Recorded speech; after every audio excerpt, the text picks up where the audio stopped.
Монгол Улсын ерөнхийлөгч Чухнагийн хүрэлцэхүйн санаачлагаар орон даяар хэрэгжиж буй хүнсний хангамж аюулгүй байдал үндэсний хөдөлгөөний хүрээнд улсын хурлаас 34 дугаар тогтоолыг батлан гаргасан.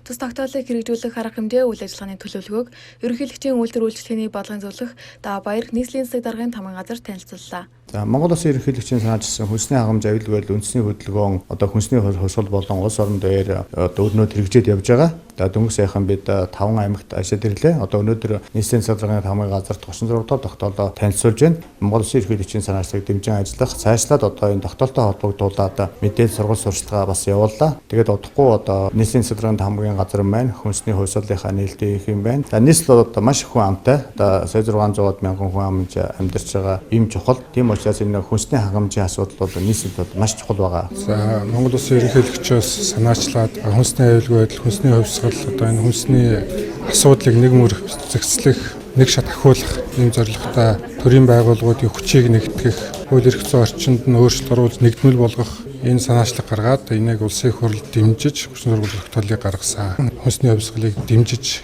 ямар ажил зохион байгуулах уу гэдэг ажлын төлөвлөгөө бол гарч байна, боловсруулагдаад. Улаанбаатар хот бол өөрөө Монгол улсын хамын тал буюу сая 600 гаруй мянган хүн оршин сууж амьдарч ажил төрлөө явж байгаа. Үүнтэй холбоотойгоор хүнсний хувьсгал, хүнсний аюулгүй байдал, хүнсний баталгаатай байдал, хангамжийн асуудал бол нийслэлийн удирдлагын зөвхөн бол нэг номерын асуудал. Тийм учраас бид нар бол энэ ерөнхийлөгчийн санаачлагыг дэмжиж манлайлалтай өндөр манлайлалтай оролцож явна. Уулзалтаар нийслэлийн засаг даргын тамгын газар, нийслэлийн хүнс хөдөө аж ахуйн газар болон бусад холбогдох байгууллагуудын төлөөлөлтөд уулзаж хэрэгжүүлэх арга хэмжээнүүдийн талаар ярилцаж санал солилцлоо. Хурлын балтсан 36 дугаар тогтоолын дагуу мэргэжлийн байгууллагаас л төлөвлөгөө баталгаа гаргасан ажиллаж байгаа одоо 5 заалт хий байгаа. Энэ дээр л хуулийн өөрчлөлт ажлын хэсэгт орж ажиллах, аж ахуйн иргэдийн дотоод хяналтыг сайжруулах, сургалт сурчлагаа хийх гэсэн 5 заалттай мэргэжлийн ерөнхий газраас төлөвлөгөө гаргацсан. Өнөөдөр зарим нэгэн аж ахуйн нэгжүүд сургалтуудаа хийгээд явж байгаа.